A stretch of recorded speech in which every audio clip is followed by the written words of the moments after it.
Ingat, aku ini jelek. Alika tidak merasa sakit hati sama sekali karena ia memiliki pemikiran yang sama dengan Devan. Asal Devan tahu, banyak hal yang harus ia korbankan sejak ia berdandan jelek. Kecantikannya yang biasa terpancar sempurna dan alami kini harus dirubah sedemikian rupa agar terlihat culun. Bahkan Pak RT saja sampai kaget melihat penampilan Alika. Beruntung siang tadi sebelum ke kantor Alika sudah menjelaskan bahwa ia sedang cosplay menjadi gadis culun untuk kebutuhan casting film. Dan Pak RT bersama orang lain yang melihat percaya dengan ucapan Alika. Alika, maaf Pak, kadang saya memang suka lupa kalau saya ini jelek. Alika, Pak, saya. Tetapi kalau saya cantik apakah Bapak benar akan meniduri saya? Devan Megantara, dasar kau.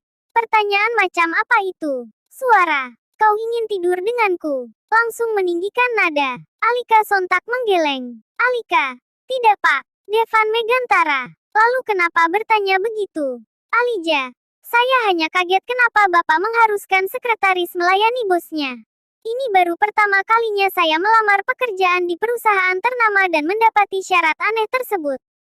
Maaf sebelumnya kalau Bapak tersinggung. Devan Megantara, sudah menjadi rahasia umum. Semua sekretaris memang rata-rata begitu.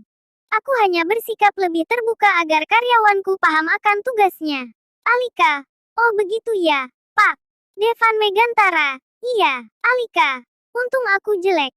Batin Alika, Devan Megantara. Tetapi jika kamu diterima aku tidak akan meminta yang begitu kepadamu.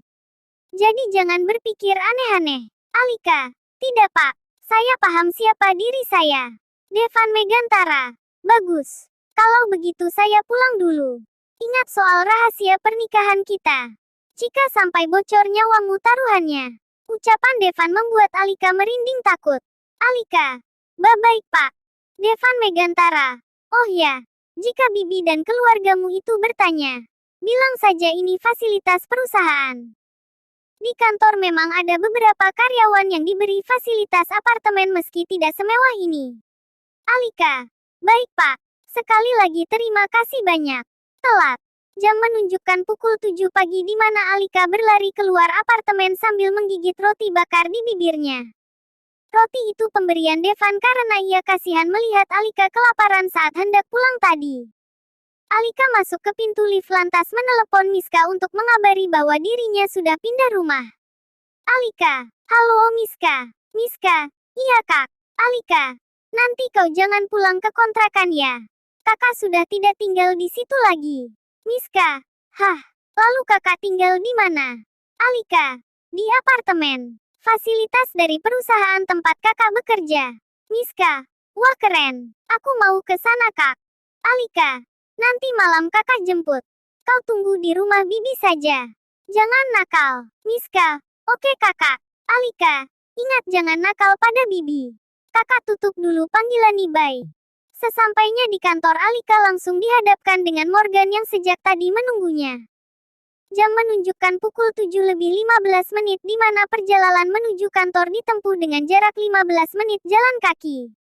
Tidak ada angkot lewat di kawasan apartemen Alika karena tempat-tempat di situ tergolong mewah semua. Morgan, kau telat. Alika, maaf Pak. Morgan, dari mana saja sampai telat? Morgan bertanya seperti pada kekasihnya. Alika, maaf Pak. Saya tadi telat bangun. Morgan, memangnya kamu ngapain sampai telat bangun? Alika, saya begadang Pak. Morgan, siapa yang suruh kamu bergadang? Pertanyaan Morgan makin terasa posesif. Alika, tidak ada Pak. Saya hanya kekusahan tidur saja karena menghafal tugas yang Pak Morgan berikan kemarin. Morgan, lain kali jangan sampai telat lagi. Morgan menggeram. Morgan, saya tidak menerima alasan apapun. Alika, baik, Pak. Maafkan saya. Alika terpaksa berbohong karena tidak mungkin juga ia menjelaskan bahwa dirinya bergadang karena habis menikah dengan Devan. Bisa jadi opor dirinya kalau sampai mengatakan itu. Morgan, cepat masuk ke dalam. Pak Devan, sudah menunggu di dalam. Alika baik Pak, curang. Alika gugup dan canggung begitu membuka pintu dan melihat tubuh Devan sudah duduk di sana. Ia masih tidak menyangka bahwa pria yang duduk di sana itu adalah suaminya. Ah, suami. Alika geli mengingat kata itu. Alika, setan. Semua ini gara-gara kecoa. Alika bergumam lirih untuk diri sendiri. Alika, selamat pagi Pak. Devan Megantara. Pagi juga. Devan menyapa tanpa melihat Alika. Lah benar-benar bersikap seperti biasa seolah tidak ada yang terjadi dengan mereka semalam. Alika sampai dibuat terheran-heran dengan sikap Devan yang tampak begitu lugas dan angkuh. Alika, maaf saya telat Pak. Devan Megantara. Tidak apa. Nyaris Alika berpikir Devan akan menginterogasinya seperti Morgan. Kalau Devan marah juga Alika akan melemparkan tasnya ke wajah Devan sambil berteriak.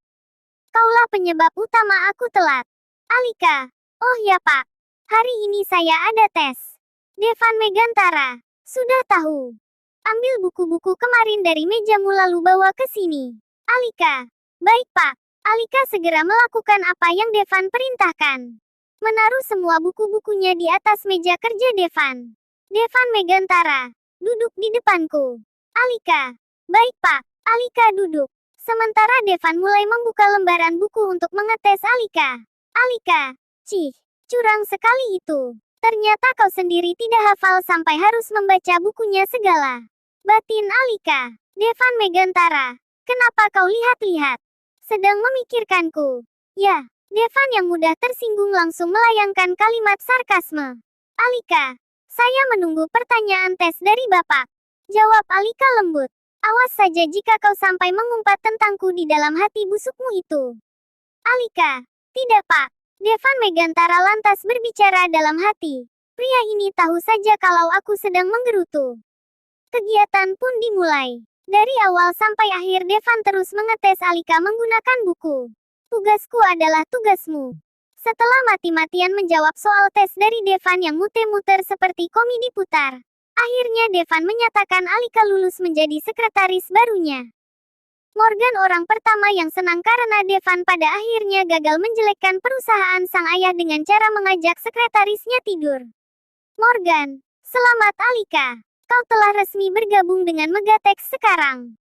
Morgan menjabat tangan Alika dan gadis itu tersenyum sambil membenarkan kacamata tebalnya. Alika, terima kasih banyak, Pak.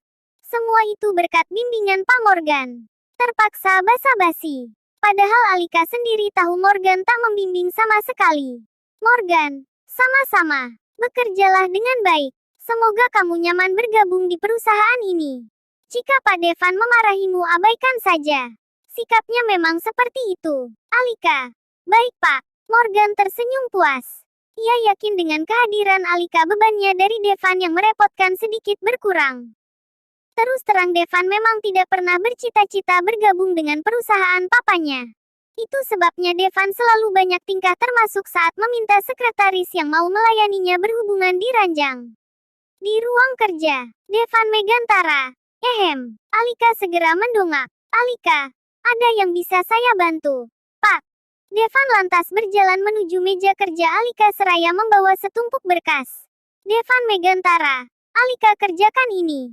Pastikan semuanya benar agar aku tidak perlu meng-cross-check semua datanya. Alika, tapi, Pak, ini bukannya tugas Bapak. Saya takut Pak Morgan marah kalau tahu junior seperti saya sampai beralih mengerjakan tugas Bapak. Devan Megantara. Morgan tidak akan tahu kalau kau menutup mulutmu rapat-rapat. Alika. Kesal Devan. Alika. Tetapi saya tidak berani. Saya masih terlalu junior untuk menangani proyek sebesar ini. Devan Megantara. Jadi apa gunanya kamu di sini? Untuk pajangan. Harusnya kau tahu bahwa tidak ada secuil pun hal yang bisa kumanfaatkan darimu kecuali otak. Devan Megantara. Mulai sekarang kau adalah tangan iriku. Kecuali rapat pertemuan. Semua tugasku adalah tanggung jawabmu.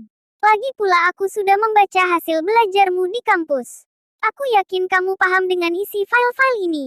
Devan menyodorkan setumpuk berkas tersebut ke hadapan Alika. Devan Megantara. Mulai sekarang kau adalah tangan kiriku. Kecuali rapat pertemuan. Semua tugasku adalah tanggung jawabmu. Kontan Alika membola. Demi gaji $1.000 per bulan ia harus masuk ke dalam jerat Devan yang mematikan. Devan Megantara. Dan ingat, jangan sampai Morgan atau siapapun tahu.